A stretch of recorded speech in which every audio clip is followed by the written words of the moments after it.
And welcome back to Frisco, Texas. The Star, the headquarters of the Dallas Cowboys, are here now for the third and final matchup during the 2019 Texas Football Classic. Zach Walchuk, Nick Lopius here. Now, the first two games we saw some very good players, but now we're getting to see the players that are going to be making an immediate impact for their high schools this year. Yeah, no doubt. We actually have a couple of guys that might even already have some collegiate offers in this one, and an outstanding quarterback that's going to be playing over for the Stripes team, and Jake Strong. James Madison's an outstanding receiver that'll be playing for the Stars. We also have a couple of guys in the trenches that we'll highlight during this one, so this should be a thrilling game. If it's anything like we just saw, we're in for a treat. Well, there's obviously a lot of big players down there. Eric Chiafalo is down there right now. We're going to go to him in just a moment to kind of get the atmosphere of what's going on in this third and final game. But first, we're going to pause for a moment of silence and then the playing of our national anthem.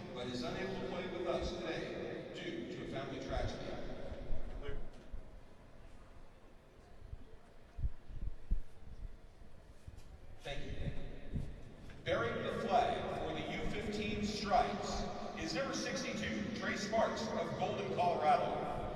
And bearing the flag for the U15 Stars is number 50, Jacobus Veteran of Bothell, Washington.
So as we get ready to cap off of what has been an eventful 5 days for all of these players, again, the final game of today's trio, what are you expecting to see from a lot of these big guys down there? Well, I'll tell you what, I think we're going to see a physical game. I think we talked about the difference just from the 9 a.m. game to the noon game in terms of the pace of play. I think the speed of the game is going to be the best that we've seen. So hopefully this one's another barn burner. We got a lot of highlights that we'll be able to run through. I think it's going to be close. Well, it's going to be exciting to watch for sure, and we've already seen the size of some of these players. Someone who's seen it up close and personal is Eric Chiafalo down on the sidelines. Eric, what is it like down there? What is the atmosphere down there for this final of 3 games? Oh, the energy is fantastic down here, Nick. Thank you very much. The size, you said it. I mean, I'm looking up at all these guys. I'm amongst trees. They look like grown men. They do not look like they should be playing on Friday nights. Most of these guys look like they should be playing at least on Saturdays. And I got a matchup for you to watch here. On the offensive line for the Stars, you have a guy named Philip Gallegos, absolutely monster human being. And on the defensive line, guess who? Mr. DeAndre Carter from Temecula, California. The dude's already got some college offers. That battle in the trenches between those two beasts is going to be something to watch for today. Everything I'm hearing, talking to these coaches, talking to these players, it's going to be a slugfest today. The scrimmage on Saturday night, you can tell things got a little bit chippy. There's certainly no love lost between these two teams. It's gonna be physical, like Zach said. It's gonna be a slugfest. I'd imagine this will probably be the cleanest game we see out of the first two. A little bit of the younger kids, a little bit of rust, a little bit of jitters. These guys seem ready to go. I would imagine the penalties maybe down a little bit. Some of that pre-snap stuff, a lot of the turnovers, we'll get that cleaned up. in the first 2 games. We saw a lot of that. I would imagine these guys are ready to go. They're fired up. They cannot wait to dominate the man in front of them. And, fellas, it's going to be a fantastic time. You probably can't smell it from there, but I can smell the testosterone from here. These guys are grown men, and I'm looking forward to a good one. I'll send it back up to you. Thank you very much, Eric. Very excited to watch this game. The Stars and Stripes. Stars are in the all-white uniform, Stripes in all black. Again, the final of 3 games today. And, well, Zach, I agree 100% with Eric. I mean, well, you can smell the testosterone? Yeah, I think so. I can certainly smell the testosterone from here. Some big boys down there out on the field. I do agree as well. It'll probably be the cleanest game we see throughout the day. And, oh, you talked about it just a minute ago. We saw a huge difference between the 9 a.m. and the noon game. I think this is going to be a very exciting game to watch, just the skill that these teams have. And, yeah, they've only been together about 4 or 5 days, but we saw that wasn't too big of an issue for the noon game, so you got to think it's going to be even less of an issue as we started out. The Stars start off with the football. As we get things underway, they'll start with the handoff right up the middle, making one man miss, gets back to the line, but's met by a few black jerseys. Well, we didn't get the opening touchdown run like we had in the previous game that started at noon, but you can already see the size right there. Big number 90 is DeAndre Carter in the middle there for the Stripes. Big 90 in black. That's exactly who Eric highlighted. He's already got an offer from Arizona State. Reportedly, Oregon is talking to him as well. Jalen Davenport, the running back, is brought down. We can bring up 3rd down already. Austin Nash from Colorado Springs, Colorado, getting into the backfield and wreaking havoc from the get-go. So, much like we've seen, the defenses have had success early on. It wasn't much the case in that second game, but it does not surprise me if you start to see the line of scrimmage be dominated, especially the Stripes unit. The Stripes defensive line is outstanding and littered with talent. 3rd and 17, back to pass is deflected out of the hands. Kalon Davis, the quarterback for this Stars team, was looking for Garrett, or I believe Davey Morales, the intended receiver, not able to bring it in. 3 and out for this Stars unit. Kalon Davis from Denton, Texas, just up the road. Well, not just up the road. It's about 30 to 40 minutes or so here from Frisco, Texas. But look, Denton's produced quite a few quality quarterbacks. J.W. Walsh, who went to Oklahoma State. Spencer Sanders from Denton Ryan, who's currently at Oklahoma State now, that I believe is going to be one of the premier collegiate quarterbacks in just a couple of years.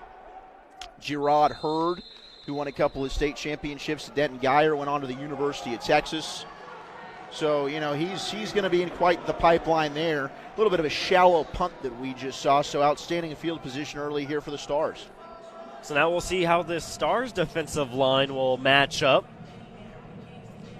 As we'll be joined back here by Mr. Chiafalo, and just, yeah. They look huge, man. I'm terrified. I mean, they look huge from up here, and we're on the 3rd floor of this building. I can't imagine what it was like standing right next to them. It's unbelievable. You actually can smell the testosterone from up here. It's just, yeah, right. I told you. Yeah. Here's a handoff now. First offensive play for the Stripes, and a gain of a few as Jaden Lindsay gets the first handoff. Yeah, and Jaden Lindsay from McKinney, Texas, a player to watch out for in this one as well. Jaden Lindsay, really highly skilled player as we look at some of the notes that we've gotten from Mr. Pops. He basically does everything right on the field in every single situation. He passes the eye test for you. He's got a good build, good low center of gravity, and Aiden Fortenberry made that tackle there. Fortenberry, another player to watch here in this one. 2nd down and 5, and a run by Lindsay gets to about the mark, or maybe just a yard shy. And you can tell Lindsay, he's one of those players maybe a little bit smaller right now, certainly still has room to grow. But that lower body, big, thick kid, he's got thunder thighs, got a little bit of junk in the trunk, if I can say that. I'm but a big fan of that's that. important. That's important from a running back. You've got to have that lower body strength. See if he continues to run it up the middle. He does have, like you said, the lower body strength. Now a little bit of a quarterback scramble trying to get to the 30. Oh! Got hit hard. Bang! Big hit, Brock Lyle. Goodness gracious. I'll tell you what, Jackson Gilkey, the quarterback from Ennis, Texas, is going to think twice before he goes ahead and pulls that thing again. Yeah, welcome to USA football. And shout-out to number 10, the safety, Ryan, I don't know, I'm going to butcher it, Budar. That dude came up screaming from the back end. And Buter. Hitter? Hider. There we go. Should be hitter because he laid a stick on him. Really, really nice job from the safety. That was a great throw. Yeah, it was. A pickup of about 5. Anticipatory pass right there. Good job. Ball was on the receiver before he even had time to turn around and locate it. That was a nice job there by Gilkey coming back after getting popped. So 2nd and 5, and the Stripes offense is cooking a little bit. That was Gavin Jenkins with the reception out of Colorado Springs. A couple of talented players we've seen throughout the first 2 games coming out of Colorado. See if Jenkins have another big game for his state. And here's another handoff up the middle, and Lindsay gets another 2 yards. Yeah, Ryan Meza coming up there from the safety position. I mean, that dude, we know about him, absolute stud there in the back end, and just an impact player, especially in the run defense. Does not shy away from contact. He showed it right there. I mean, he's transitioned from, he could transition to linebacker. When you look at him back there, he's got the size. He comes up, he puts his nose in everything. That dude could be a linebacker down the line. 3rd down and 4. JT Foreman now in at running back. It's a play-action bootleg deflected at the line of scrimmage. Another one of those man beasts out there on the defensive line for the Stars. Number 75, Walker Davis, out of Benton, Arizona. My goodness. Or is that Arkansas? It's Arkansas. Excuse me. Maybe he'll be a future Razorback. The dude's big enough. He's got the body. Yeah, I'm sure Chad Morris would love to have him up there. Did an excellent job. Now, it was kind of a screen scenario, but he got upfield so quickly. Get those it didn't big matter. bear paws up. Bat it down. So we're going to go for about a 42-yard field goal attempt. 4th down and 4. Good snap. Here comes the kick. Has the distance and just squeaks it through. So the Stripes strike first, a 42-yard field goal. Tyler Morgan out of Brookshire, Texas. That was a nice kick. Yeah, it was. And that's the earliest we've seen a field goal try in this triple header today. So a lot of confidence there in their place kicker, and he goes ahead and rewards them. So a 3-0 early lead for the Stripes. Now let's see what the Stars can do to respond. All right, I told you here, the matchup to watch is big. DeAndre Carter on that Stripes defensive line out of California, going up against big number 50, Philip Gallegos. He's a Texas guy, and we know the offensive linemen in Texas don't mess around. DeAndre Carter, I guess he's not going to get the start here, which is a surprise. Well, he was. This is their second defensive series. So while you were on the way back up here, Carter, actually made a nice play. No surprise. Quick 3 and out there. So yet another good prediction from Mr. Chiafalo. Oh. This one sails well out of bounds and complete 2nd down coming up. Yeah, and you see Jaquan Johnson just pop right up, and he's looking like, hey, can I get a call there? But we've seen that all day long. These officials have really let the kids play, especially on the backside. Yeah, as long as they're consistent, I like the physicality, letting them play a little bit. Here's a handoff, trying to find a lane, a big tackle. To bring up 3rd down. Not a bad run there from Castillo, pretty good vision. But great closing speed by Torres there, who made the tackle for the Stripes. You're right, it was a nice run, but he came from the opposite side of the field and just closed that one down.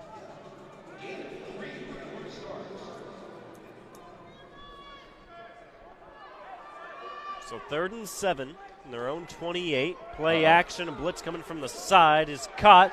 Back up toward the middle of the field, has a 1st down and then some. brought down at the 42-yard line. Jaquan Johnson, a good-looking player.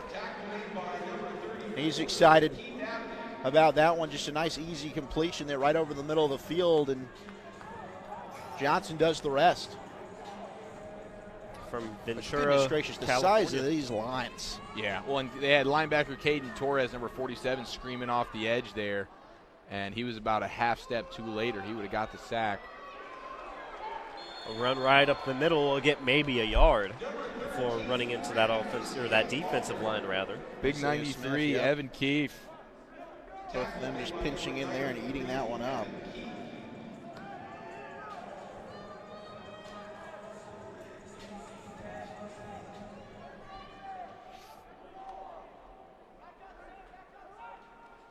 Another play action has a man open and just over the arms of James Madison II from Kansas City. Yeah, it was a great play call, too. And James Madison, who I believe had a really good game in Ohio last year, a game that you were at, Nick, to call alongside Kyle Yeomans. And yeah, that play action, you start running the football a little bit, you get the defense cheating up a little, and Madison was open. Just a little overthrown there. Yeah, Madison, again, another example of in this program for a few years and really start to see the growth year after year. That time not able to bring in the pass. 3rd down and 9. Here's another long pass, and again, just out of the reach. The intended wide receiver, this time it was Bryson Cornelius from Crossroads, Texas. And that wasn't a bad throw right there, in my opinion. You know, I thought that Braden Dorman put that in a location where his receiver Cornelius had a chance at it. You know, that's one of those where you don't want to call anybody out, but you get a little bit of alligator arms. You got a safety that's coming up ready to blow you up if you make the catch. You hear the footsteps a little bit. Certainly throwing his receiver in a bad position, but not a bad ball. A punt fielded at the 31-yard line, so the Stripes up 3-0. We'll get the ball right back, 6.5 to go in the first quarter of action. USA Football, a member of the U.S. Olympic Committee, offers athletes premier skill building and competitive platforms to represent the United States in our favorite sport. Athletes in grades 6 to 11 can get started on one of 18 U.S. national team regionals held this spring and summer. Top performers earn U.S. national team roster invitations to face the world's best competition. Play for at under 16 to 19 levels. And here's the first play from scrimmage back to the line. More hard hits. I love it. I absolutely love it. Evan Oliver, linebacker out of none other than Grand Prairie, Texas. We know they keep pumping out athletes all over the field. Especially linebackers. Especially linebackers. That is a good area. They've turned out several good ones. And it looks like they got another good one in Evan Oliver. Really nice job there stringing it along for no gain on the play.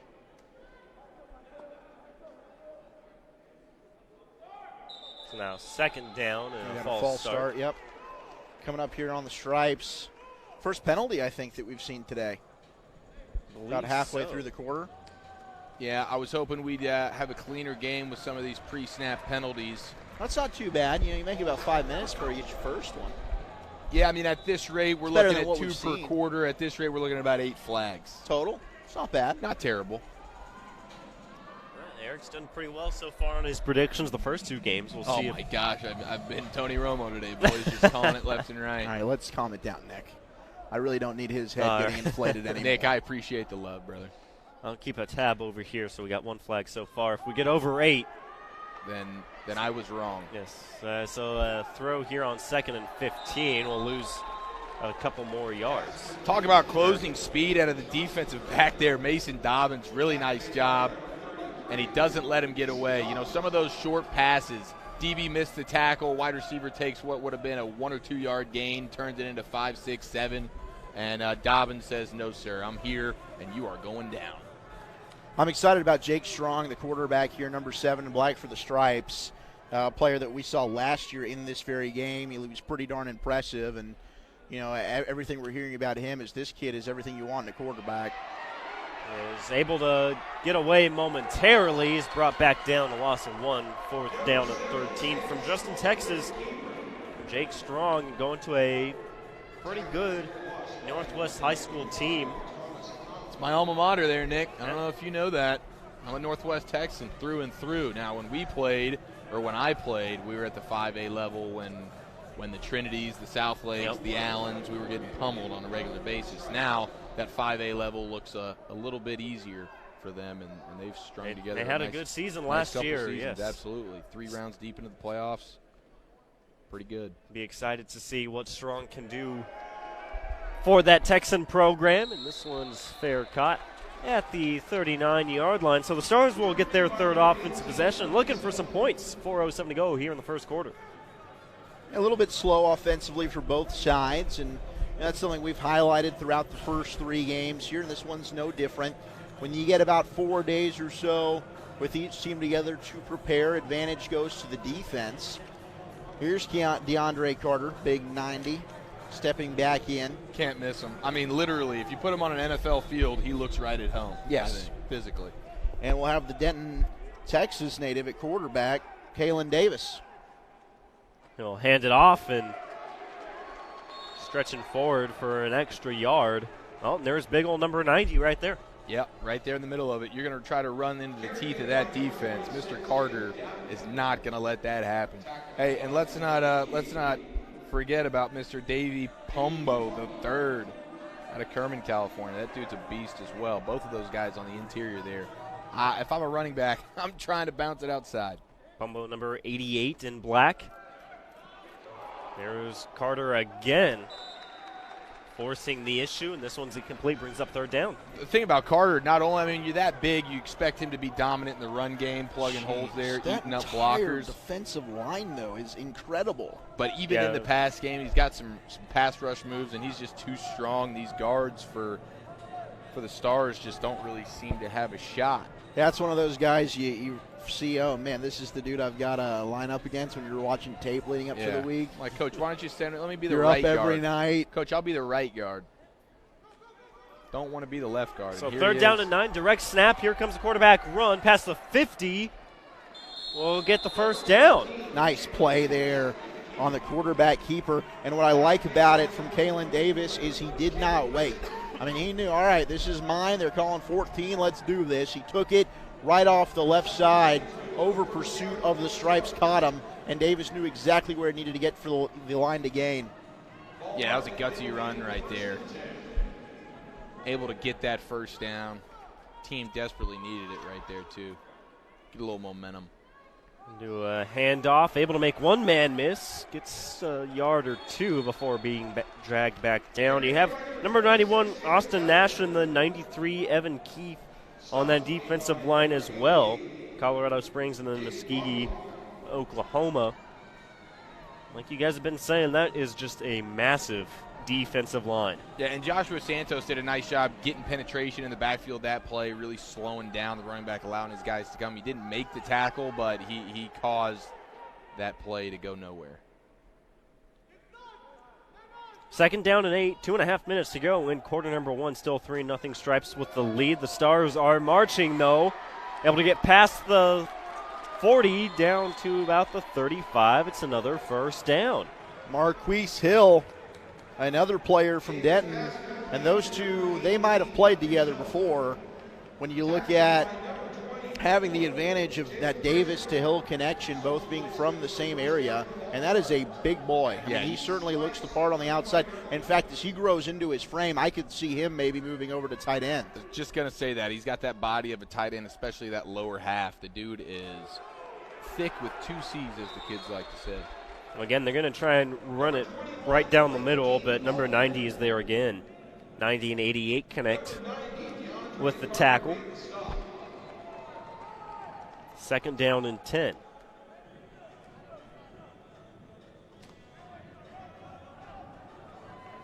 I like the even spread. 2-2 on each side. We saw a lot of spread, but it would be 3 stacked to one side with one receiver on the opposite end. Here comes a blitz now off that outside edge and is brought down for a big loss. Aiden McGowan, really, really nice job. Kid out of Minnesota. Really disguised that blitz well, came screaming off that right side, and, man, poor Kalen Davis didn't have anywhere to go. And you mentioned Joshua Santos, but he continues also to have himself a nice game. Looks a little bit small when you stack him up next to the other three behemoths along that line, but he's certainly got quickness. 3rd and 19 now, backed up all the way to their own, or the Stripes 44-yard line. Another direct snap, and trying to spin free, stays up on his feet for a moment, but we'll get to the 40. We'll bring up 4th down. Yeah, Stars just trying to play that field position game, 3rd and a mile right there at midfield. I actually like the call. Usually I'm here for the aggression, but at this point in the field, go ahead, try to pin them back inside their own 20, trust that defense. Still early in the game. Yeah, I'm with you. Play your field position. Your defense has not played poorly at all.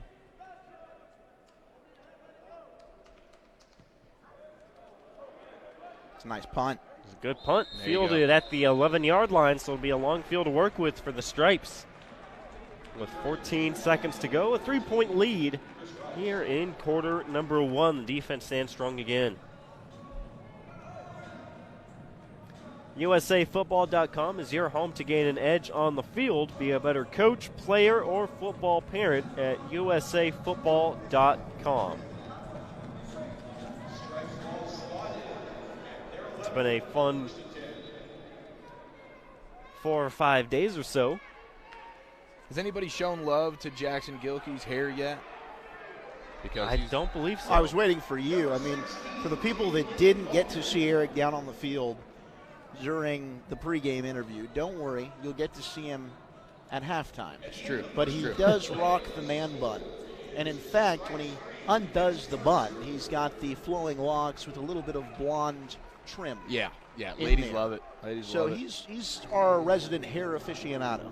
And let me tell you something. Jackson Gilkey at the quarterback position, great head of hair. You can see it flowing out of the back of that helmet. Now he's got the black uniform on. He's got dark hair as well, so it's kind of hard to see. But just so everybody knows, it kind of blends in. Mr. Gilkey's got a great head of hair. By the way, when you see me at halftime doing a little interview, a little something, it's because I'm going to be talking to the Stripes' tight end number 44, Christian Ingram, out of Rockland, California. We'll have a nice conversation at the half. Now we'll be looking forward to that, but for now we'll take a quick break as we come back for the second half of action. You're watching the 2019 Texas Classic on Game On Sports.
We are back for the second quarter of action. A false start penalty will pin back the Stripes a little bit more. They'll be down to about the 7-yard line. Exactly what you wanted. You're the Stars playing that field position game, get a really nice punt. And now you got them backed up inside their own 10-yard line, 2nd and long. Maybe defense steps up, gets a little turnover here. Short field for the offense. 2nd and 14 now. Rushing out to his right, throws it out of bounds, bring up 3rd down. Of course, Ryan Meza on the coverage. Dude's all over the field. Yeah, he really is, and he had a chance there to would have been an excellent play, but an opportunity to maybe get that turnover. Oh, that you you getting were a little talking nitpicky about. now? You trying to get a little greedy? What? Think Meza should have had the pick 6 there? I didn't say he should have, but he had an opportunity to. Gotcha. I specified that it would have been an incredible play. And we think Mays is good enough to make that incredible I play. absolutely do. Well, I'm sure he's got a lot of incredible plays in store for the next 3 quarters. Maybe right here on 3rd and 13. Again, having to roll out. Has a little bit of room, though. Big hit at the 16-yard line. Hayden Fortenberry, the linebacker, screaming from across the field with a fantastic play right there. That kid's a stud, and that's the second big-time hit he's had, and he covers a lot of ground. For a dude who's a little bit of a bigger body, and this kid has some tremendous sideline-to-sideline speed. Yeah, another linebacker. Always around the ball. Always around the ball. Been in the program since 5th grade. He's just gotten better and better. He's just grown up here with USA football. It's just been incredible to see the linebacker talent throughout the day. Yeah, a lot of really good linebackers. Especially the size of some of these guys. Like, you see them and you wouldn't think, oh, man, that guy's probably not the fastest, but they are just flying around out there. They got wheels, Chuck. So, again, good field position for the Stars, down by 3. We'll have it right at midfield. 21st Century Football is here, built by USA Football. The football development model is a framework for fun and fitness through America's favorite sport, open to every youth and scholastic program. Sign up to discover football's future at usafootball.com/FDM. Again, usafootball.com/FDM. And the Stars are back out looking to either tie things up or perhaps take a lead. A low snap, but it's a screen all the way. Has a couple of blocks set up downfield. Able to get past the 40, down to the 25. Stiff arms a man all the way down to the 12-yard line. Holy smokes. That is a run right there. Jalen Davenport. Like you said there, sir. Now that far left sideline has been the friend to many a running backs today. We saw it previously. But Davenport, holy cow. That was a man run right there out of Davenport. Let's get him the rock one more time. Let him go find Pater.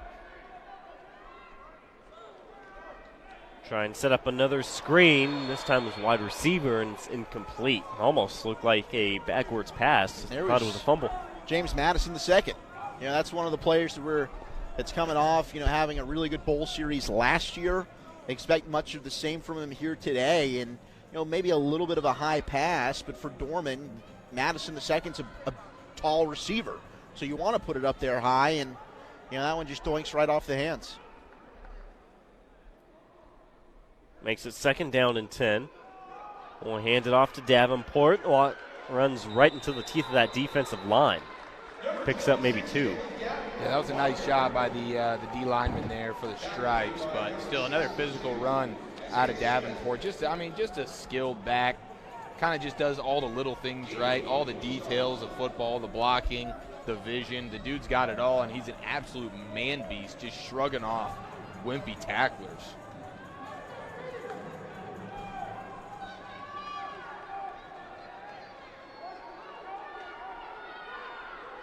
Third and 8 on the Stripes 11.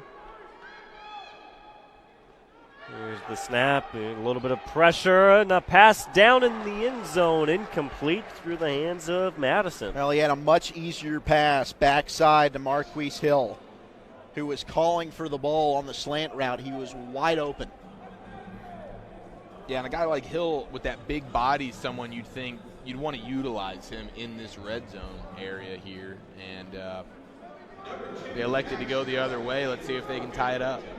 Max Nowak in to attempt about 30-yarder. Try and knock things up.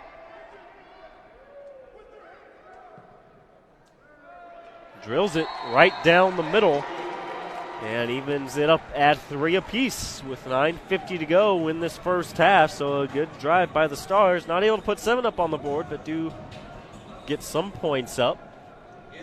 And look back to their defense for another stop.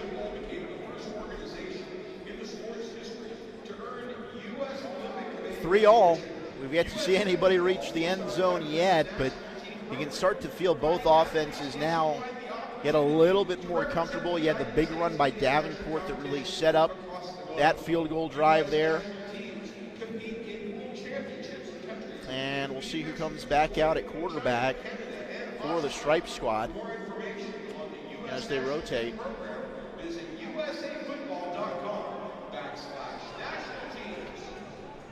So Stars defense, couple of solid defensive possessions and looking for another stop.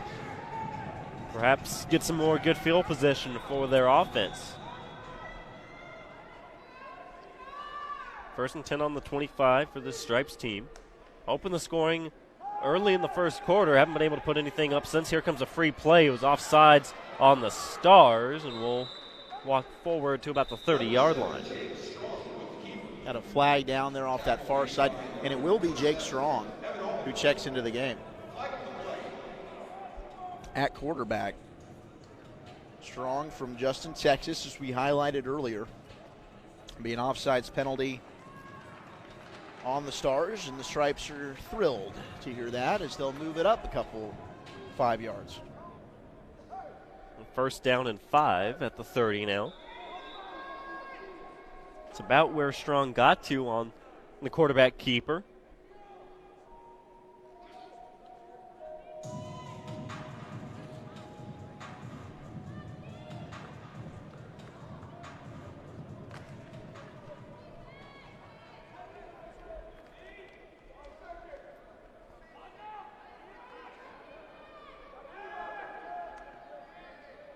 Strong looking at perhaps a blitz.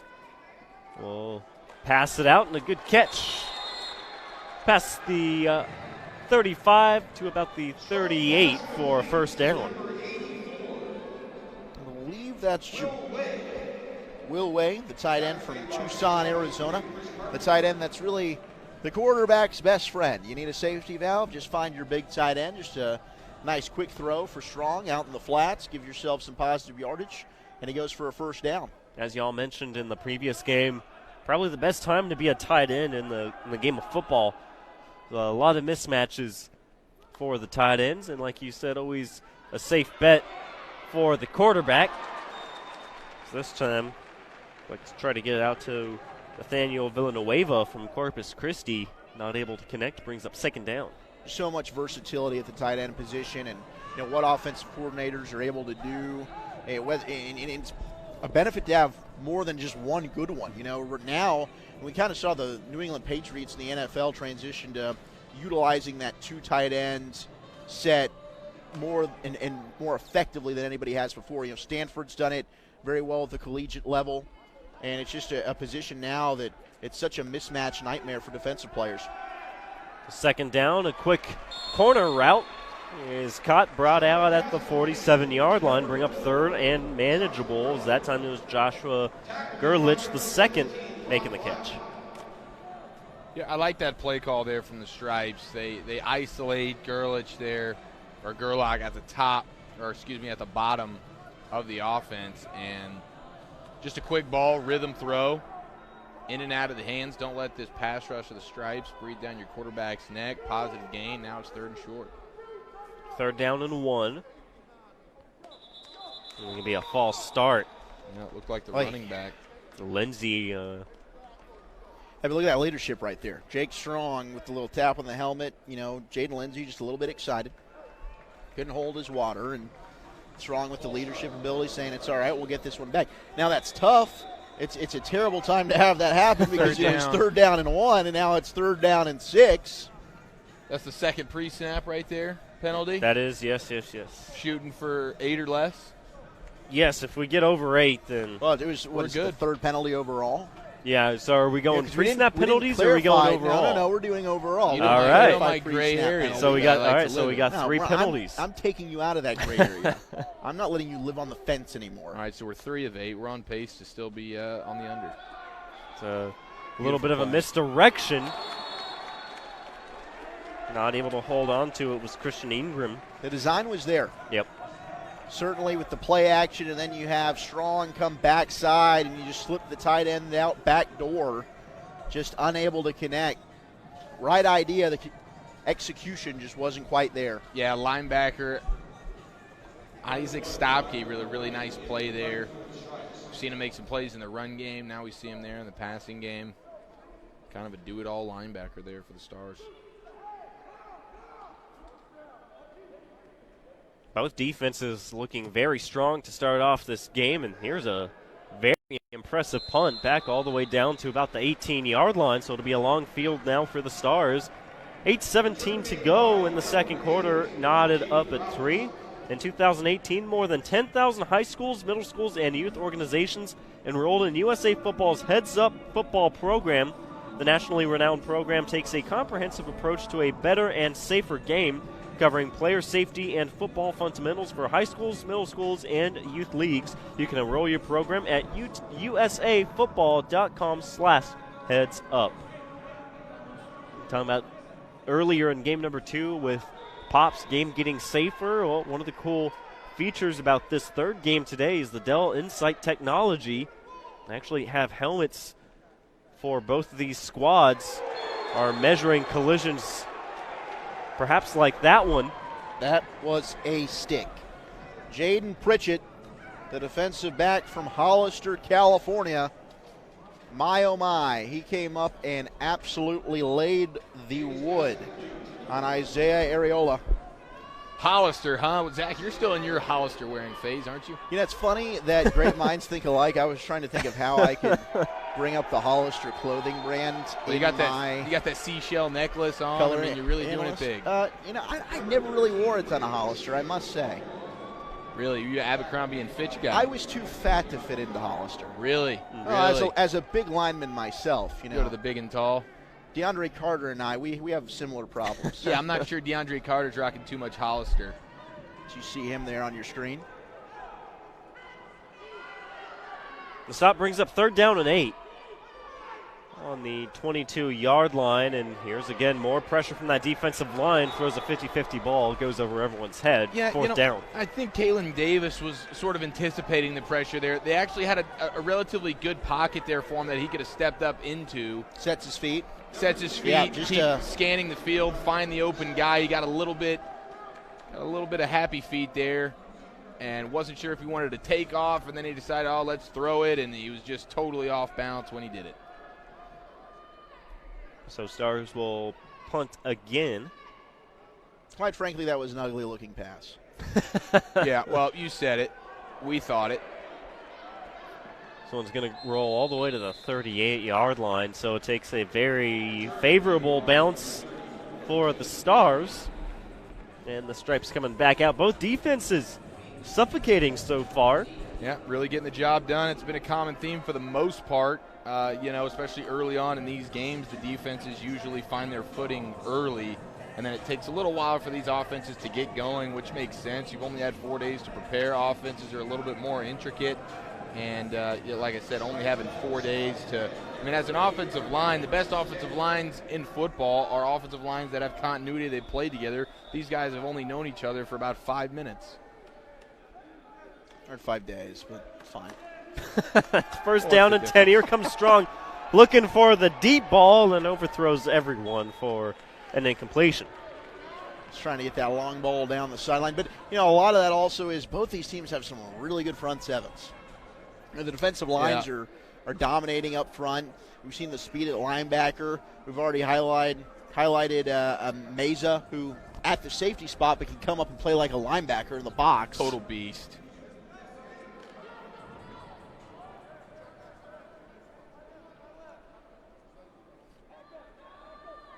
A lot of talent for both of these defenses. Here comes a run now for the Stripes. Able to cut it back toward the middle. Picks up about 5. Really nice job on the left side of that Stripes offensive line. Opened up a massive hole there. But the speed, the closing speed of that Stars defense made what would have been a first down type play. Only a 5-yard play, but now it's 3rd and manageable here for the Stripes. Well, it's JT Foreman on the carry. 3rd down and 5 on their own 43. Tied at 3, 6:20 to go. The throw behind will be incomplete. Oh, that was close, being a fumble.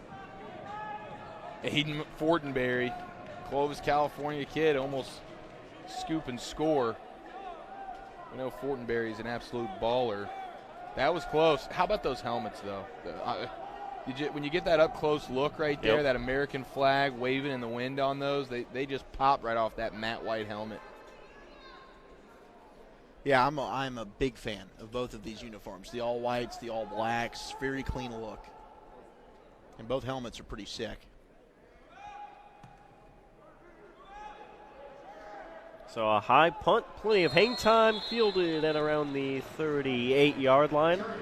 So again, the Stars will have good field position. Both teams have had some quality field position, but haven't really been able to convert. Knotted up at 3 apiece, 6:08 to go in the second quarter. So we got Braden Dorman coming back out at quarterback for the Stars for this series. See how he fares. Colorado Springs quarterback looking to get his team into the end zone for the first time this afternoon. They got Marquise Hill isolated up top, obviously going with the run instead. The big run, trying to cut back toward that sideline, does so, has a couple of blocks all the way to the 20, 15, 10, is being chased from behind and carries them in for the touchdown. Wow. Jalen Davenport, ladies and gentlemen. Wow, wow, wow. Jaden Davenport, how he stayed in bounds was remarkable, but what about the block from Marquise That's Hill? what I was thinking, man. Really, really nice job when you got your receivers blocking downfield.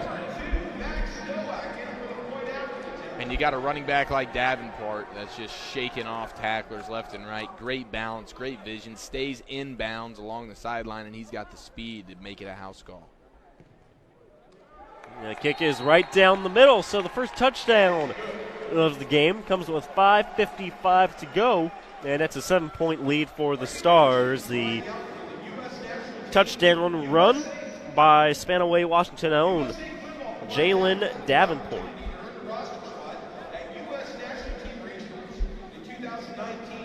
Great coaches are always learning. USA Football makes it easy to lift your knowledge and your team. Click Development and Training at usafootball.com and see what coaches are talking about. Again, that's Development Training at usafootball.com.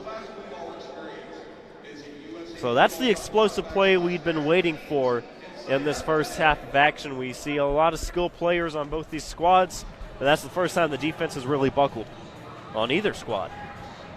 Yeah, without a doubt, the biggest play we've seen, and probably my favorite run. And we had in the previous game a pair of running backs that were just trying to one-up each other up and down the field in terms of touchdown runs. But that one right there, when you talk about speed, vision, strength to finish, and then also having some great blocking from your teammates downfield, was great. Trying for a quick pass right around the 30-yard line. Incomplete. Isaac Gatewood, the intended receiver. Yeah, I think Strong sets his feet there a little bit better. That ball probably comes out a little bit nicer and doesn't head right to the turf. Get that ball up a little bit, give your guy a shot.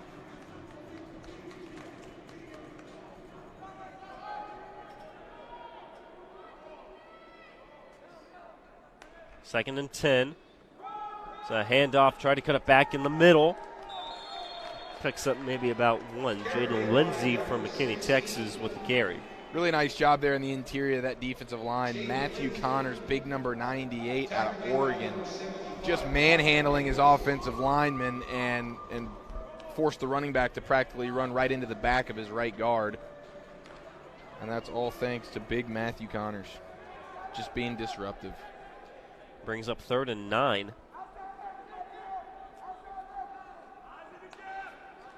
Strong gets the snap, a quick little in route and a nice move, and brought down at the 39. Gavin Jenkins with the pitch and catch gets a first down. Just a quick job there. Get the ball out of your hands. Get it out there. Gilkey does a nice job on these timing routes to his left. That ball comes flying out of there beautifully. He sets his feet. He knows exactly where he wants to go. He's deliberate with everything on those plays, and I like it. Gilkey again. That one goes up high. It's deflected out of bounds. Had a lot of mustard on that ball. You could hear it just clap right off the hands of Elijah Wilson, the wide receiver. But, that's a great observation. Gilkey certainly does. And as a right-hander, throwing to the left side of the field naturally is just a little bit easier. but he really has had all of his success throwing to that left side of the field. Yeah, especially on those timing routes, those out routes. He's got a really strong arm. He gets the ball, he puts it on him. And when he sets his feet, that ball spins out of there beautifully. This one goes over the head of Gilkey, tries to pick it up. And we'll lose a few extra yards down back at, looks like they're going to roll them down at around the 20. Yeah, it's just so dangerous, a situation like that where you got 4 Stars white jerseys just hovering to dive on that football. That's one, don't try and pick it up. You just need to fall on the ball. Right there. You didn't see it on the screen, but Gilkey went up to his center and gave him a pat on the helmet and said something to him and then went back into the huddle. But, again, that's what you saw that from Strong earlier in the game, and now you see it from Gilkey going up and patting his center on the helmet saying, hey, it's okay. Brings up a 3rd down and 17, though. It's leadership you want to see from your quarterback, certainly. So, again, the out route to the left. Able to pick up 10 yards. That will bring up 4th and about 19.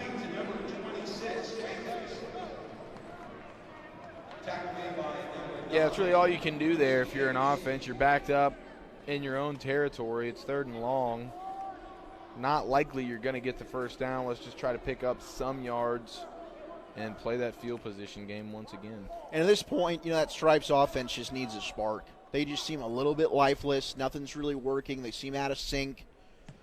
There's not a whole lot of cohesion working for them at all. They just need somebody to make a play to just breathe a little bit of life into their offense right now. Yeah, who's going to be there? Jalen Davenport. We've seen Davenport step up huge in a big way in this first half for the Stars. Who's going to be that guy for the Stripes offensively? So the Stars will get it at the 30-yard line. Like you said, Davenport providing the spark. Got that last touchdown to give them the lead. 4:19 to go. Both teams with all 3 timeouts in the first half of action. And the Stripes have some guys that can step up. I mean, at wideout, we know they got Chris Rice out of Colorado Springs, absolute stud. Jaden Lindsay at the running back position out of McKinney, Texas. I mean, they got a couple of guys that can spark that offense. They just need to get it going. Here we go on first down. The quarterback is keeping it. Gets out to about the 42. Davis has proven, he's a runner.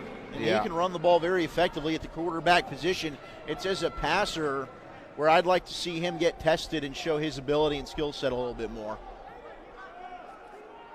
Yeah, he had big 91 Austin Nash from that defensive line of the and Stripes. Now they're going Wildcat here, Eric. Davis is spread out wide. Oh, I like it. Look at that run it block, to the Davenport. outside, gets past midfield, and a nice pickup there. Really good lead block there from Davenport. We talk about him as a runner, but the dude just does all the little things right. He's a detail-oriented kind of player. You can tell when you watch him for just 5 minutes of practice, and right there does a really, really nice job getting that seal block on the outside, allowing for a nice gain and a first down. And a creative play call there, just getting James Madison in the game at that Wildcat quarterback spot, just a direct snap, let him run off the edge. So another first down, a quick wide receiver screen, able to break out of one tackle, trying to break out of the other, and then here comes a plethora of black jerseys to bring him down, picks up about 7. Sebastian Terrace came up and laid down a nice smack there on Bryson Cornelius, but he's able to shake him off, pick up a couple extra yards.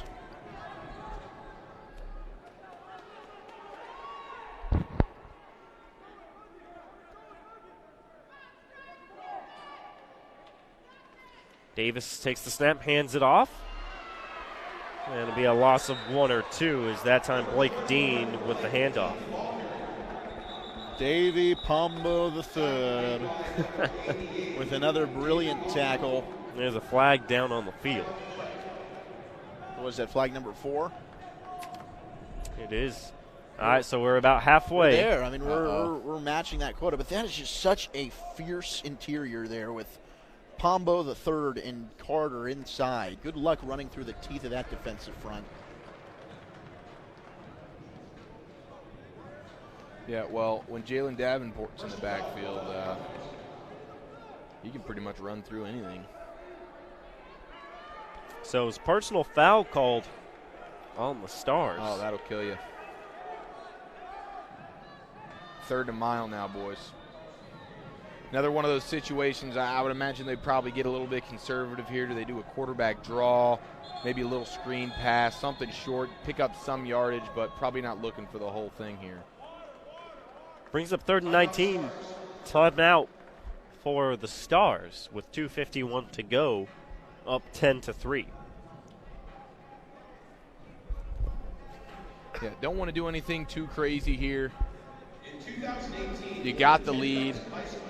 The half is winding down. The momentum's really been on your side thanks to Jalen Davenport and some fantastic blocking by that Stripes offensive line, or excuse me, that Stars offensive line.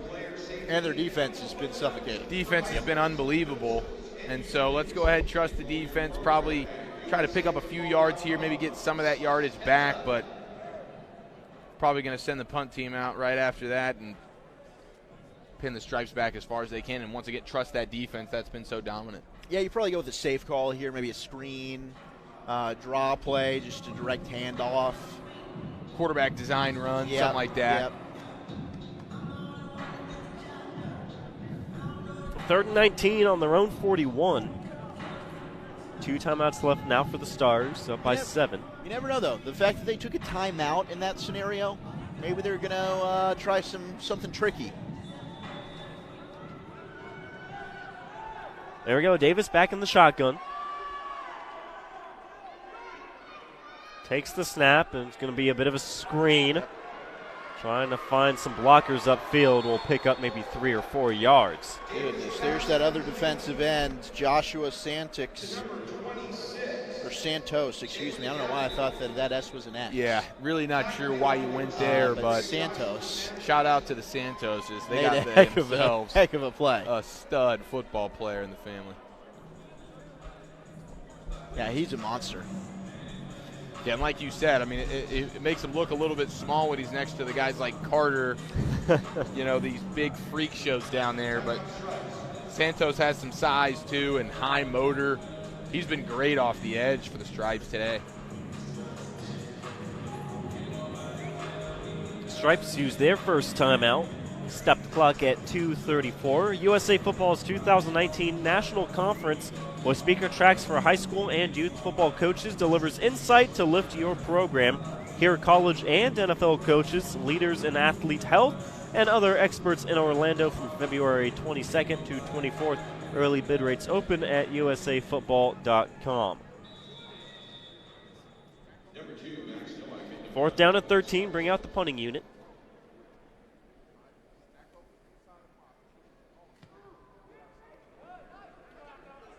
This one will be fielded at around the 30. So again, the Stripes looking to find the end zone for the first time today. 2:28 on the clock and 2 timeouts left, down by 7. Let's see who's going to be that guy to step up for that Stripes offense. We've mentioned guys like Jaden Lindsay, Chris Rice. These guys are beasts on that offensive side of the ball, and really no better time than now to step up and make a big play. Heard or seen much from Chris Rice. And now that you bring him up, that might be the first time we've talked about him today. And that's true. Gilkey will stay out there at Q. I mean, Rice is their biggest guy at the receiver spot, tall, long. Pick up a few yards there on the quick pass. Really good possession kind of receiver. Got that Keyshawn Johnson sort of vibe to him a little bit. But, yeah, he's been held quiet here in this first half. And with the huddle, not a ton of urgency here as we've moved past the 2-minute mark here in the half. You do have 2 timeouts to work with, so if you get a play down the field, you're all right.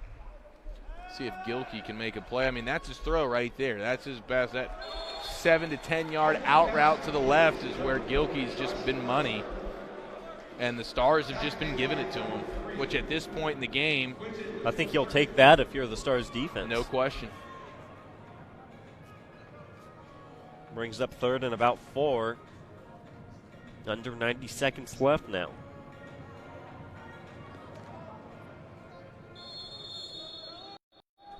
And so now we'll get a timeout from the Stars.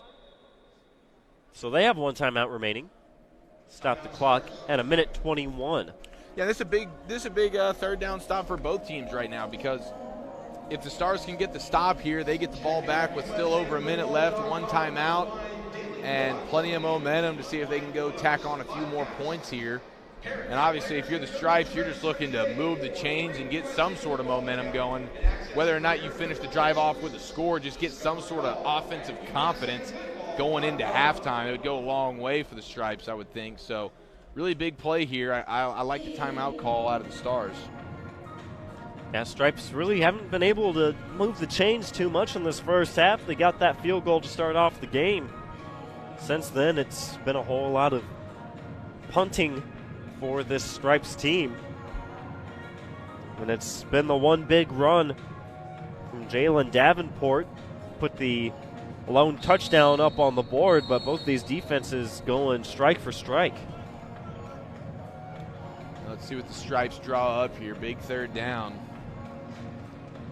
Yeah, it is. And, there's still a lot of football left. It's only one possession difference here, so you don't want to ever oversell this 3rd and 4, but they can move the chains.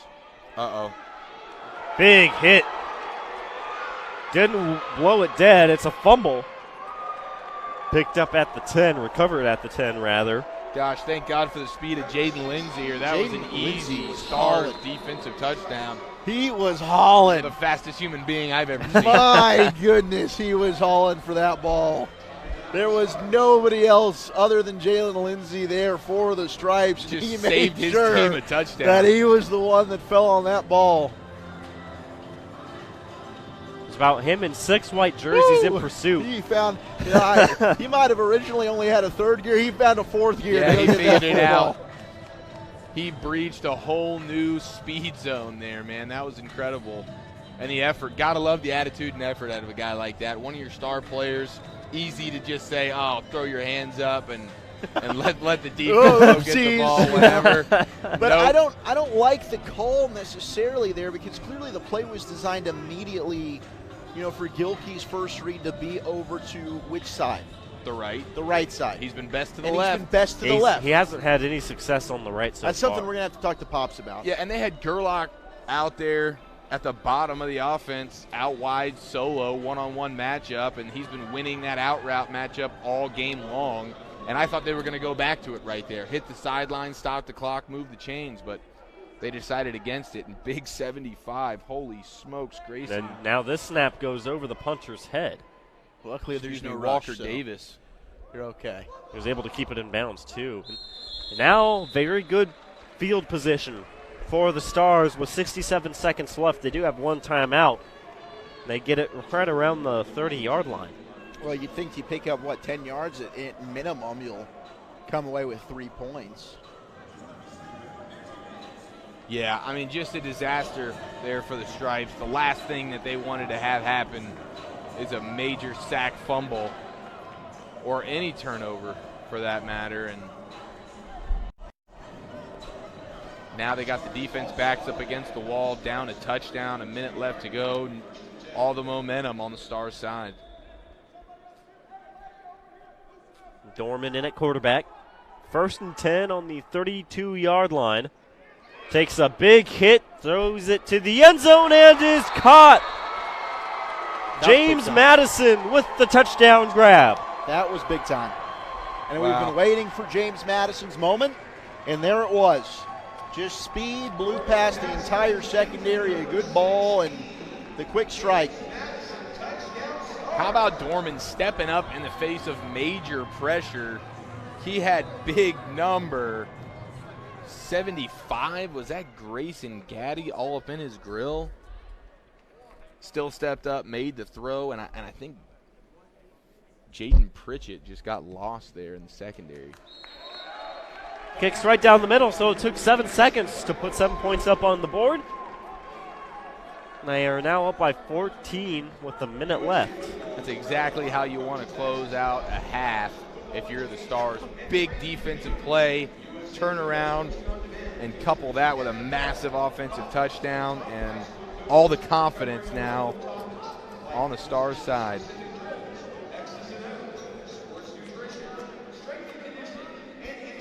So Stripes looking just for some sort of response, maybe try and get a first down. Let's chuck some balls down the field, huh? Why not? Yeah, let's let Gilkey let it rip. Let's let our receivers try and go up there and catch the football. It'd be nice if you could give Gilkey a little bit of time. It looks like they're rolling out Well, Mr. what you Jake need to do Strong. is roll out to your left, allow him to set his feet if you can, and try and fire off a pass to Rice. So Strong rolling They to do his move the right, pocket now for cuts him. back, is That's Strong. chased down, a flag is down. They put Strong in. Those are the two that have been rotating in and out. Got more laundry on the field. Doesn't make me feel good about my 8 flag prediction. It's number 5 now. Nope, we're on pace for me to lose, boys. I need a cleaner second half.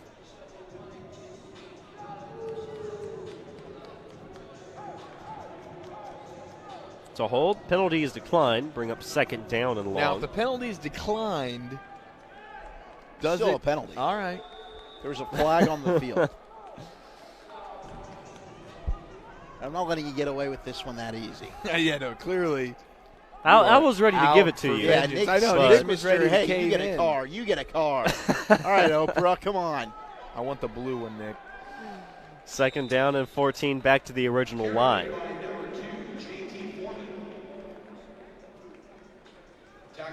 Seems like the Stripes are content to kind of just let this one Yeah, we don't need any more disasters. run on down, and let's go ahead and go back to the drawing board, come on out, and have a cleaner 20 minutes of football in the second half. 24.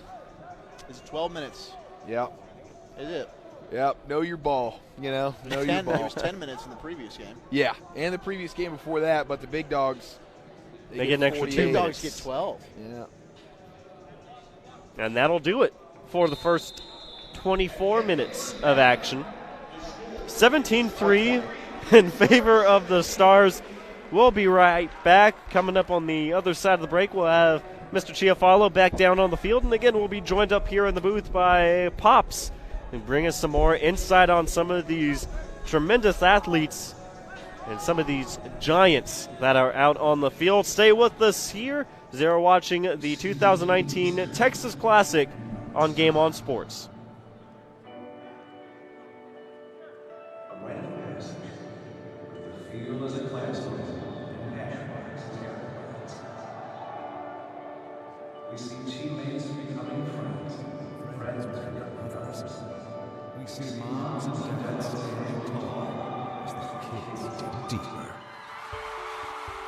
We hear laughter and lectures, pads popping, praises sung through a face mask, echoing over proving grounds, where character grows stronger and lessons last a lifetime. But we also feel the power of teamwork and the magic of mutual goals. We feel the emotions of triumph and loss, the development and growth of team. And that's why we do what we must. To certified coaches are trained. To verify safety measures are taken. Testify about the values of the game. To strive relentlessly to satisfy every player and coach's desire to be better. We are caretakers of playing fields that yield enriched lives, teachers and protectors of an American tradition. It is a responsibility we all take seriously, a challenge we all must embrace. Because we are forever football.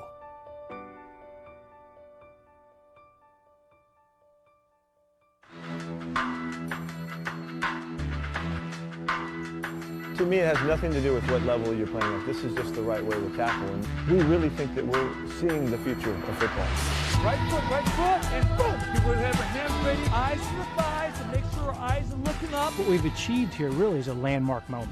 The idea that the NFL, Pete Carroll and Rocky Sett and the Seahawks all come together to ensure that there's going to be consistent technique and consistent terminology taught through the shoulder tackling system. We believe in shoulder contact here, and we think that we have ways that we would like to share with you that might help your game. I think because of maybe some of the naming heads up and hawk, people fail to realize that the actual fundamental principle was we wanted to tackle with our shoulders. If this system didn't work on the field, we wouldn't be having this conversation. This is where the game is going, and we want to make sure that we're working as best we can to solidify this game for the future.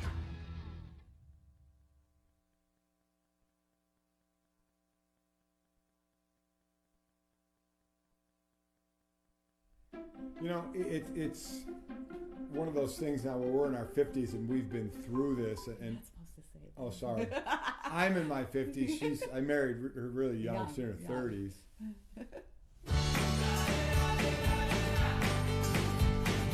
I mean, I think the most important thing is that you kids play sports for the right reasons. You know, sports has always been a part of my life with my two brothers and my father coaching us and just about everything. Your motto and your athlete's motto should be to treat others as you want to be treated. It's kind of like just let the coach coach the kids, just let the coach deal with the officials. Be the way you want your kids to be. We can't express how much youth sports help our 3 kids. Welcome to USA Football's Virtual Parents Clinic. My husband Mike and I want to share what we've learned both through our own experience and talking to football parents across the United States.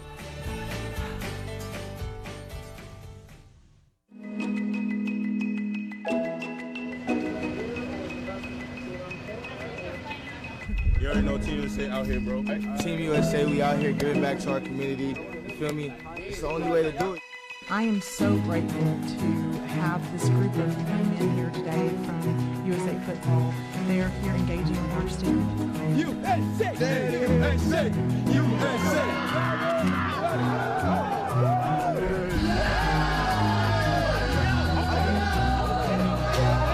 We got dance parties going on, we got competition, everybody's warming up to us, we're having fun, we love the whole group, they love us. Hi! Hi, Mommy, Dad! We love the kids! We love people. We love people. Hey! Hey! Hey! Spread the love. We should spread the love. He's gonna be on my side. Y'all are our future. And I look around and you guys are going to be off in college, off in careers in just a few years. Maybe some of y'all are going to play professional football. But you guys are the ones that are going to be in charge of our communities to come. And you guys are the ones that are going to have the opportunity to interact and to hire people that have intellectual disabilities.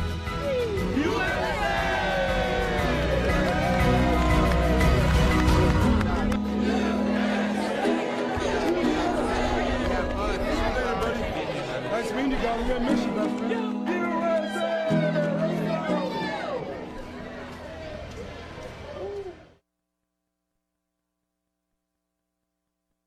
Y'all two, we'll just bring you. Yeah, y'all two right there. No, you. Yeah, come on, you good. You gonna be right here, and we gonna send it back. Or the strongest person needs to be in the back. Yeah. Well, today USA Football gave us the opportunity to come out here and help the local food and toy bank. These young people that we're real proud of are unloading Christmas toys that we're getting ready for the Christmas store for 2019. I think it's actually helping in a lot of ways. Like, we're working together as a team off the field. We've been able to talk to everybody and really just grow as a family through the process, not only on the field, but off the field. The coach has been telling us it's good for the soul. I mean, it's a good feeling knowing that you're being a part of something, you know, bigger than yourself. Hey guys, thank you very, very much, y'all. We appreciate it. Thank you, thank you. Thank you.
to Frisco, Texas. We have a few minutes. Welcome back to Frisco, Texas. We are getting ready for the second half of action. We're now joined by Pops back up in the booth, but Mr. Chiafalo is back down on the field with another spectacular player in the first half. We'll go ahead and toss it down to Eric. What's it like down there?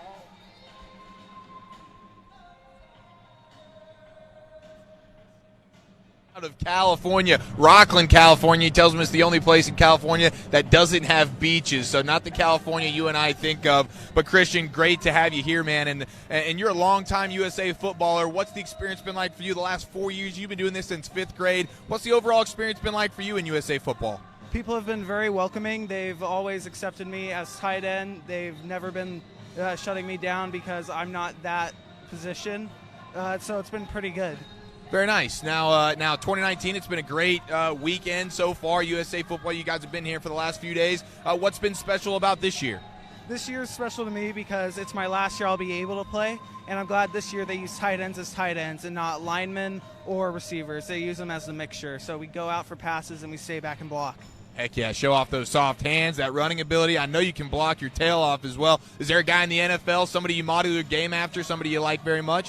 I model my game after Jason Witten. Jason Witten's one of the best tight ends I've ever known, other than Rob Gronkowski, but we know about Gronk.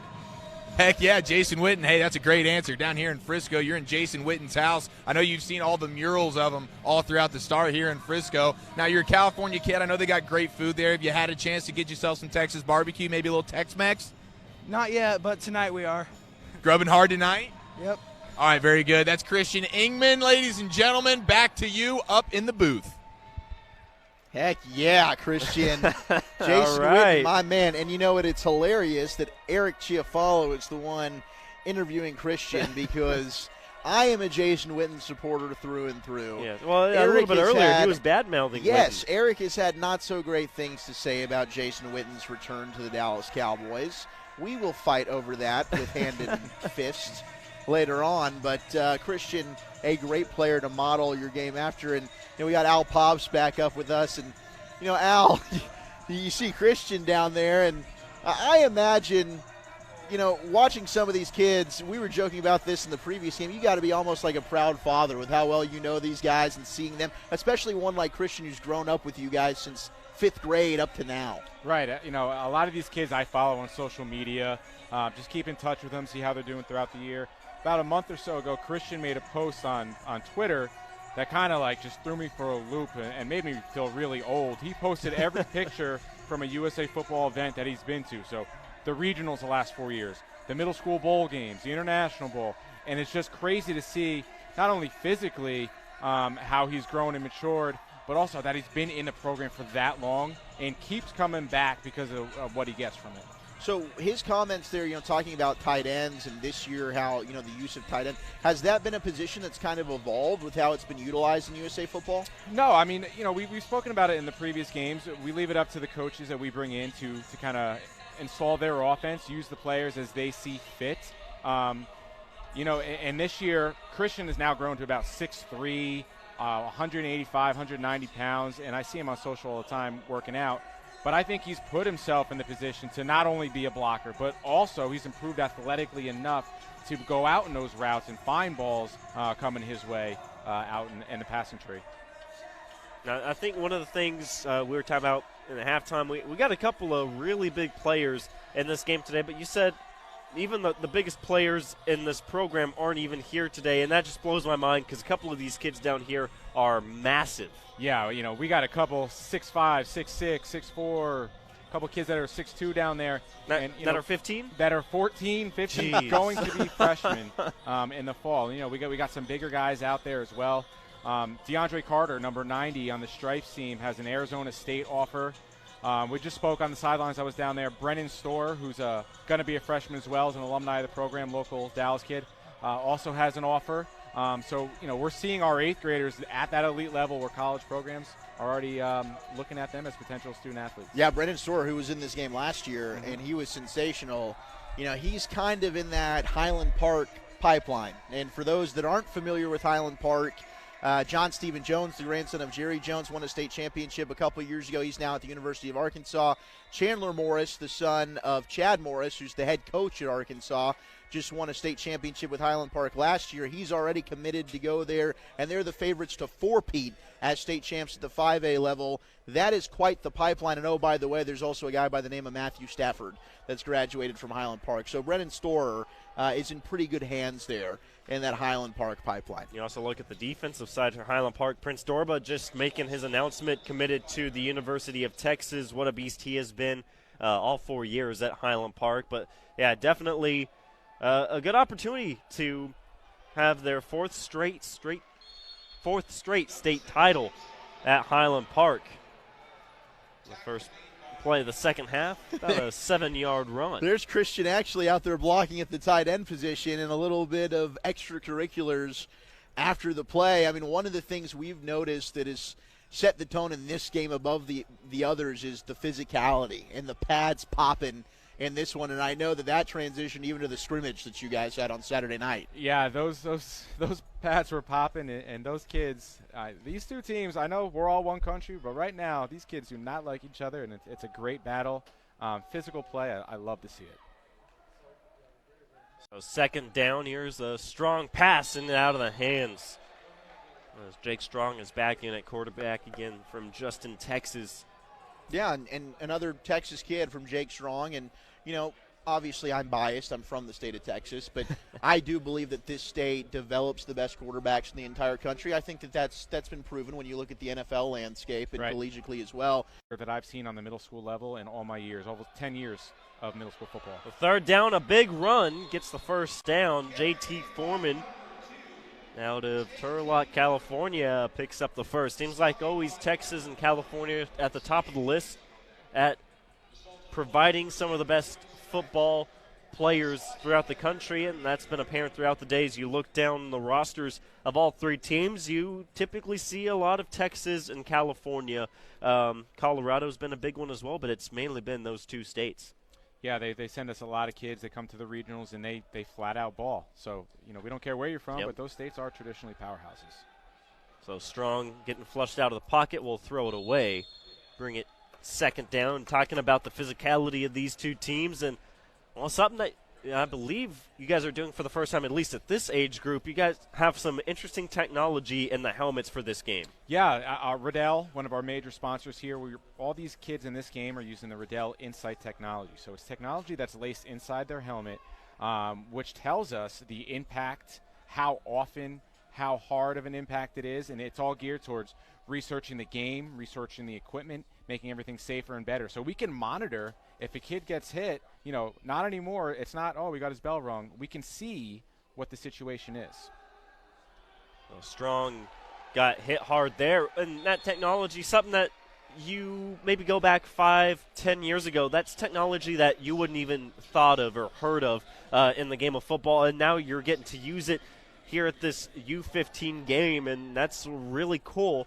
It's the first time, of course, using it at this level, but you guys use it a lot at other high school events, though, correct? Right, at our International Bowl in January, that's at AT&T Stadium, when we get other countries come in, Japan, France, Panama's been, all the Canadian provinces, Mexico. We put that technology in all the helmets there because it helps us keep the kids safe, and also, again, leads to research and making everything better for everyone. Definitely very exciting technology we get to use here today and for really the entire sport of football. Here's a third down and 18. Strong with a pass will be ruled incomplete, bring up a fourth down. The amount of pressure that this Stars team has just been bearing down. It doesn't matter what quarterback's in the game for the Stripes. There is just absolutely zero time back there to look downfield. The running game has really been dismantled. I mean, this front seven has been absolutely sensational for the Stars here today.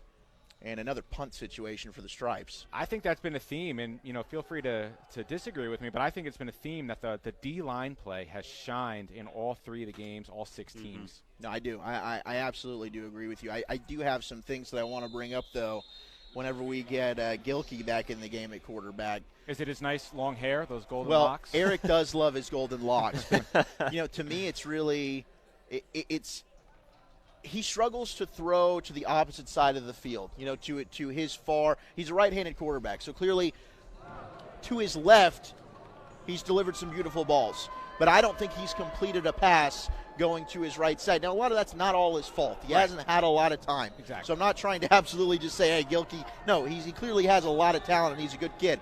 But it's just when you see players like that, I mean, is that something that's just this game, or do you notice certain trends with these players that you try and work out of? You notice certain things for sure. The one thing with Gilkey, though, that kid is so well balanced. I think we've seen him make a lot of great throws. I also think we've seen him keep the ball and also, live to play another day in a couple situations as well. So yes, there's obviously no players ever complete, but I think they're doing a great job of getting these kids equal amount of reps and a lot of playing time, and just really helping their teams in any way they can. Now the quarterback out there now in Davis, a Denton kid. We've had a lot of good quarterbacks come. Oh, look at this trick play.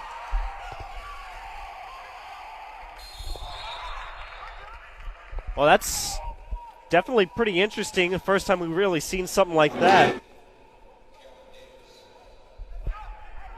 Davis, nicknamed K5. He came to our Dallas regional. He was with us. He's been with us for 3 years now as well. His dad played some D1 football. He's got a bright future as well. He really took over that scrimmage the other night. That's one kid that I think really shined in the scrimmage. Everything he did was perfect on